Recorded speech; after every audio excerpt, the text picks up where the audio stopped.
Hello, everyone. You're tuned into the Faith, Finance, and Forgiveness podcast. Today's podcast is being sponsored by The Blueprint, an online course that is your step-by-step blueprint to preparing for home ownership. You can find out more about the course by going to bit.ly/the blueprint to buying a home. That's bit.ly/the blueprint to buying a home. So I'm your host, Janae of Janaeam.com. I'm an entrepreneur and financial consultant. And what that means is I make learning about money less confusing. I am a financial educator, and the month of April just started on Sunday. So I hope everyone has had a great Easter and Resurrection Sunday with their families. And actually yesterday, with the month of April starting, we're actually welcoming in Financial Literacy Month. So the month of April is a national campaign for financial literacy. It is nationally recognized. And so this month I'll be talking on different topics to help you with building your financial literacy skills. So if it's your first time listening to the podcast, be sure to leave a comment down below, especially if you have questions, because I want to make sure that they get answered. But also be sure, if you're on SoundCloud, that you hit the follow button so that way you get alerts each time a new podcast is posted. You can also subscribe to the YouTube channel if you're tuning in on YouTube. And if you are on SoundCloud, you can also listen live on YouTube because SoundCloud, those are recorded. And you can also share, if you know someone who can benefit from this information, you can share either via email or on social media, and that's both on SoundCloud and on YouTube. So today's topic, we're talking about managing household finances as a stay-at-home mom. So if you're tuned in on YouTube, you can see me in my gym wear. I was at the gym this morning, and I was thinking about what would be a great topic to kick off Financial Literacy Month. And so I thought about my mom and how she was a stay-at-home mom with me and my younger brother for 9 years. And she basically managed the household finances. Now, fast forward to now, my mom, she did go back to school and get her degree after she had my third brother, which is her fourth child. So she was like in her late 30s, early 40s when she went back to school to get her bachelor's degree. And so now she finished her degree, she graduated, and now she's working at Columbia Medical as a coding manager in her dream field, making great money, and now she has a career. But she started as a stay-at-home mom. So I thought it would be great to kick the month off with this topic, because I know as a financial educator and professional, I'm on top of my mom a lot about managing finances. Now, she's not, the best when it comes to it, but she knows what to do. It's just a matter of, sitting down and actually doing it. But there's also things that she's learning now, that she didn't know back then when she was a stay-at-home mom. But there's definitely things that you can do as a stay-at-home mom, so you don't have to know all the things. So saying that to say, my mom is still learning now about how to manage her finances. And there are definitely places and areas where she can improve.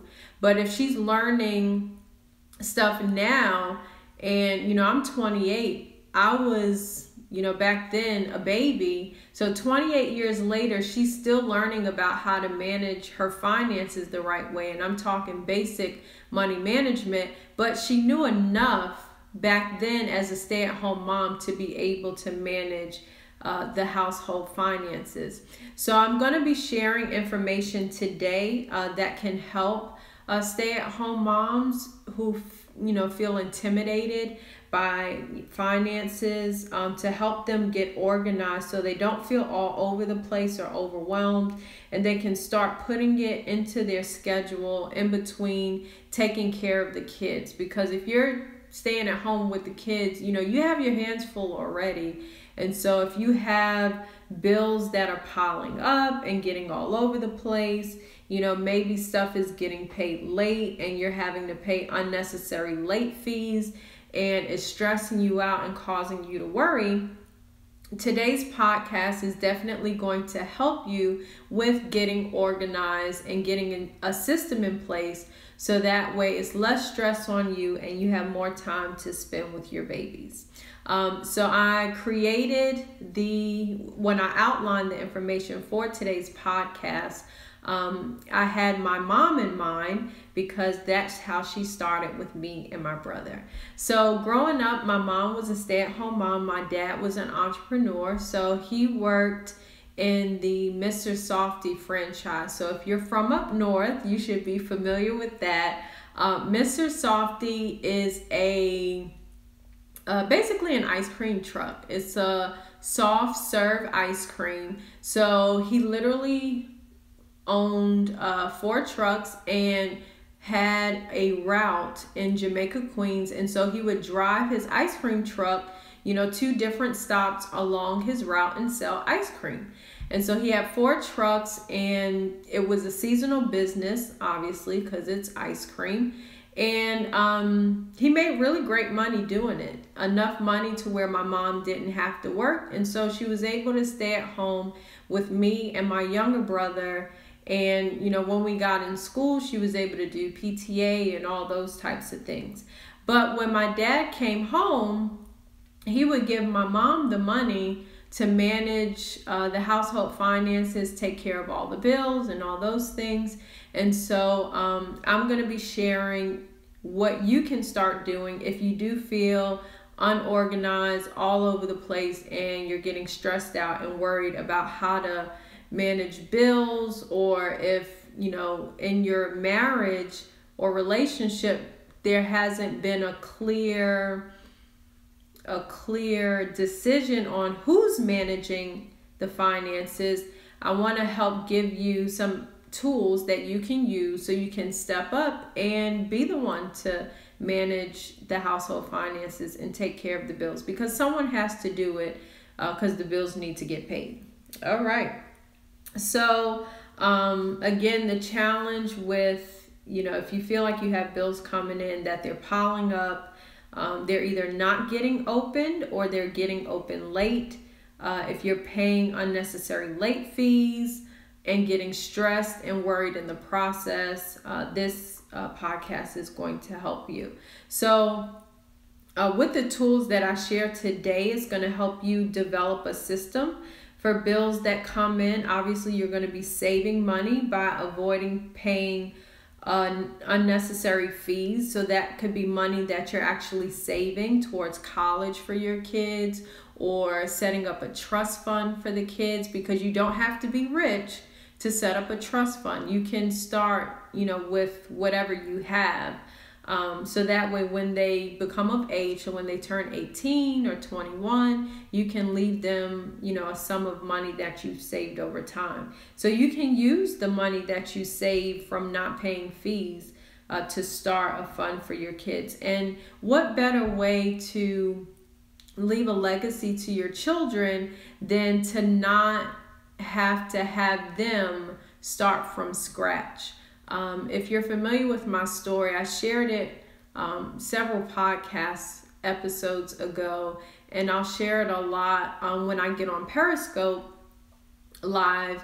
Is my dad, because he made great money, he was able to not just, manage the family business, but our family owned real estate. We owned a rental property, and he was able to get, policies in place, in the event anything were to happen to him or my mom. financially me and my brothers would be taken care of. But in addition to that, he set up a trust fund for me and my brothers, and that housed the money that we were going to use for college.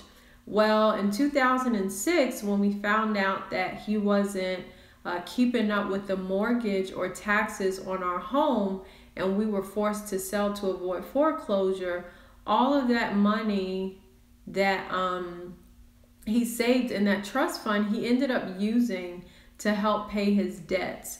So what that meant for me is when it came time for me to go to college in 2006, I was 17. So I was literally just a year away from starting college. So what that meant for me is now that that money was gone, and I'm actually the only one out of my 3 brothers that went to college, by the time it was time for me to go to college, there was no money for me. So I had to figure out, number one, what college could I afford? And then number 2, I had to figure out how I was going to pay for it. And it wasn't easy. I had to work part-time. I had to take out student loans. And fortunately, I did not graduate with a lot of student loan debt, as some students do, mainly because I was very intentional about not graduating with a whole lot of student loan debt. But it would have been a whole lot easier had that money, and the money that was in that account was more than enough to pay for my education. It would have been a lot easier, and I would have been able to enjoy my college years a lot more if I didn't have to work and I could solely focus on classes and, getting good grades. And my GPS suffered as a result of me, having to manage working part-time, a full class load, and trying to do extracurriculars in college. So it's definitely helpful as a parent to be able to help out your children in that way, especially when it comes to college, because nowadays college is even more expensive.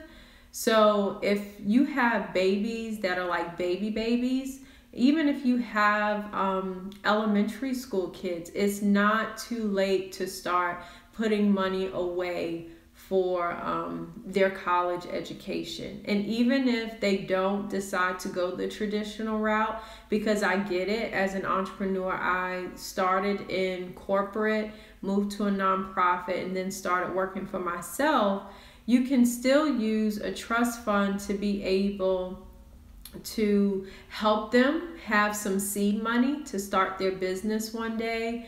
It could be money that you use to help them get a car when they get older, or it can be money to help them with a down payment for a house. So there's different ways that you can put aside money, and there are financial vehicles that you can use to get the return on the investment of what you put away, so that way that money will be there and available by the time they get older. So, regardless to what you want to save for your children, the key point in me sharing that is you can help your child out a lot by just putting away something on a regular basis.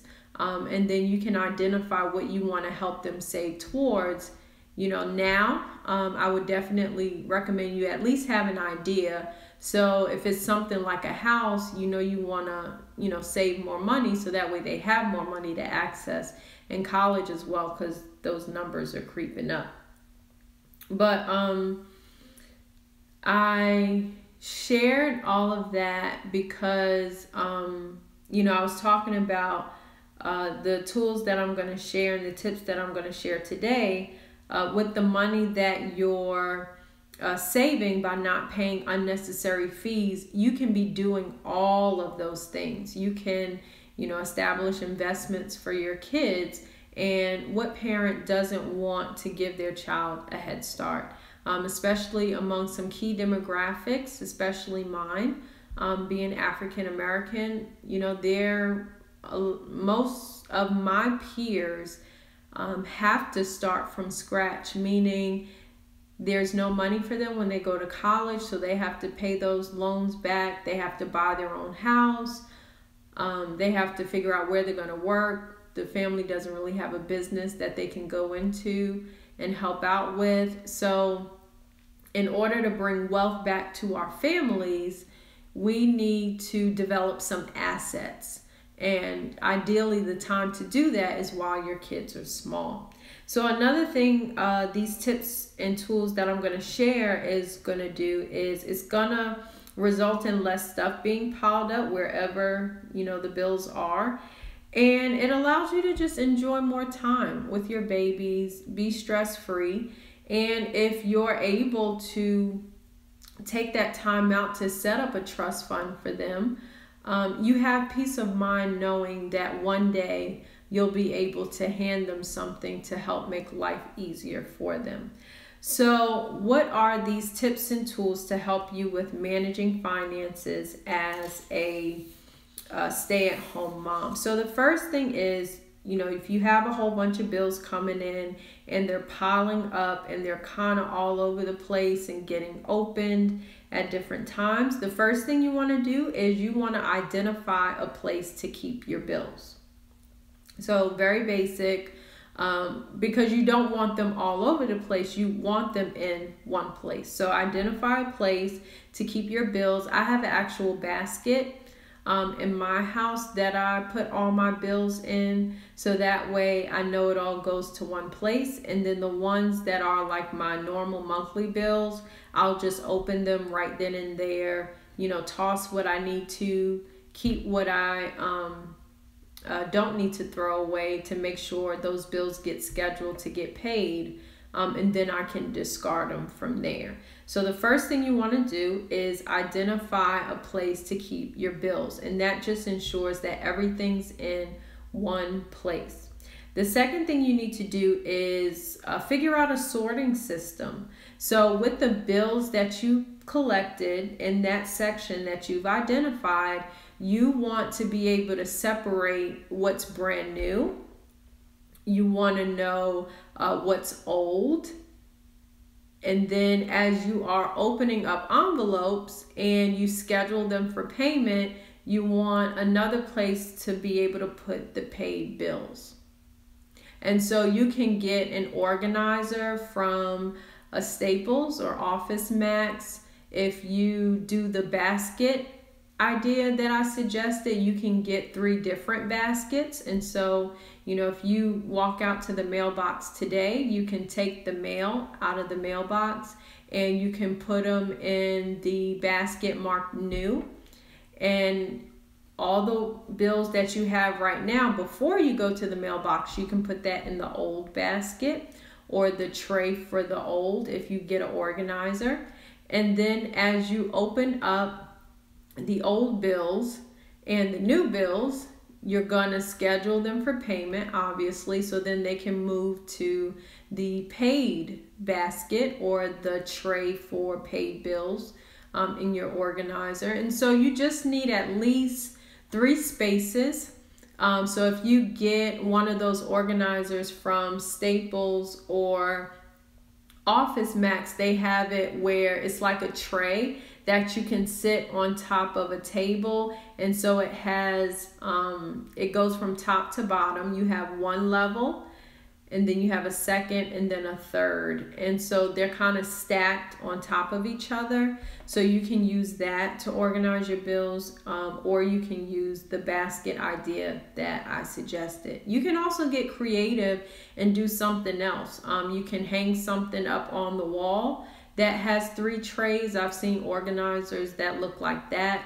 So whatever works for you, but you want to work out whatever sorting system you're going to use, and you want to make sure you have at least 3 places. One for old bills, so that way you have a place to put what you already have in the house, the bills you already have, and another for new bills. So these are bills that you're getting out of the mailbox, so you have a place to file those. And as you open both of those, you want to have another section to put the bills that you actually schedule for payment, or if you put the check in the mail and you've paid it and you know you don't have to worry about it, a place for those. And then lastly, you want to document what's going out in your household budget. So you want to document what money, once you schedule bills for payment, those payments that you're scheduling, you want to put those somewhere where it's documented.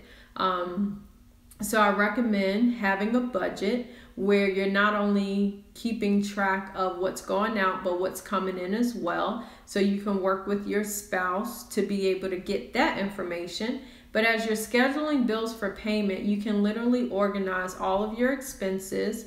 And then as you begin to get in a flow of knowing what bills are due when, you can place those payments into your budget based on how often money is coming in. So for instance, in the Building Your Budget tool that I have available in my training library, there are templates for budgets that's based on the month. If you get paid 2 to 3 times a week, so bi-weekly, there's a template for that. And if money comes in weekly, there's a template for that. And so as money comes in, there's a place for week 1, week 2. If you get paid by the month, there's a section for how much comes in for that month. And then there's another tab labeled expenses. So you can literally organize your expenses based on when they get paid. So as an example, if money comes into the home once every 2 weeks, then on the expenses tab, you'll have your column for your budget, which is what you expect to pay. And then you'll have 2 columns, one for paycheck 1, one for paycheck 2. And this is to document what you actually spend. And so based on the bills that you're scheduling each month, you'll take those numbers and you'll populate them into this spreadsheet based on when it's going out. So if the bill gets paid after paycheck 1 comes in, then you'll put that amount in the column for paycheck 1. And if it goes out after paycheck 2 comes in, then you'll put it in that column. And it's just a great place to be able to organize the numbers and have them in front of you. So that way you have an idea of what you're spending. If anything seems out of the normal, you can do some research to figure out why.